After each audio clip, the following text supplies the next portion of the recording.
There is an interesting phenomena that has taken place. From 2001 to 2010, every year we were returning funds which were allotted for modernization, as high as $1 billion in 2009. But this trend got reversed from 2011 to 20 when we started over budgeting, which means that we started signing more contracts than we had budgeted for in that year. With the result, every year we were under resourcing for the modernization that needed to be effected from 2001 to 2010, which got carried over from 2010 onwards to 2020. And now what we are doing is we are signing more contracts, we are signing more deals because the armed forces need modernization, which did not take place from 2000 to 2010 period, and that modernization requires more resources than what they are being allotted. Secondly, our country is significantly farmer oriented. 50% or so population is directly or indirectly involved in agriculture. The condition of agriculture has been very marginal in the last few years. There were significant resources that were required to be allocated to cater to this problem and look after that significantly large population which is there in the agriculture. The third reason is also the effective and efficient utilization of resources every year. We notice that the amount of funds that have been allocated, they are just 1.6% of the GDP, whereas what we require today is as much as 2.4% to 2.5% of the GDP. Therefore, there is a significant shortfall in that also.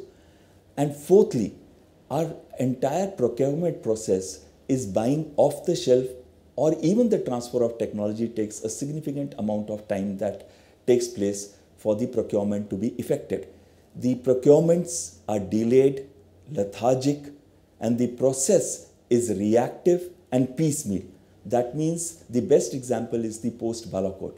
After that, the emergency procurements that have been done. Now, but they were not budgeted for in that year.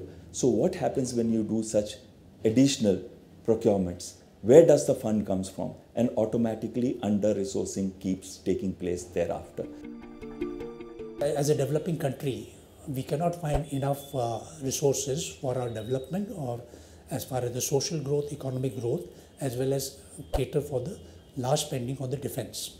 Now, this is a contrary trend, because we do require large spending on defense because we have got very substantial threats on our borders. Our boundary disputes are not settled. Pakistan is threatening every day with the counter proxy, or rather the proxy war with us. So in these circumstances, we are having a major dilemma. If you look at the expanding scope of the defense responsibilities, the national security responsibilities of our armed forces, it is growing. But the resources allocated is not being able to match up with that. So that's the primary reason as to why whatever amount is allotted to national defense always becomes very, very deficient. For the last at least for the last 2 or 3 decades, unspent syndrome has been a very critical factor in our budgeting system. A lot of money goes unspent because of a variety of reasons. That's primarily, if you look at the reasons, primary reason for underutilization is that the budget doesn't get spent as per planned acquisitions. The planned acquisitions, because of a variety of reasons again, when they get stuck in a particular financial year or in the next year where we have a rolling plan, that becomes a matter of concern. Now, that money which is already factored into the budget gets unspent.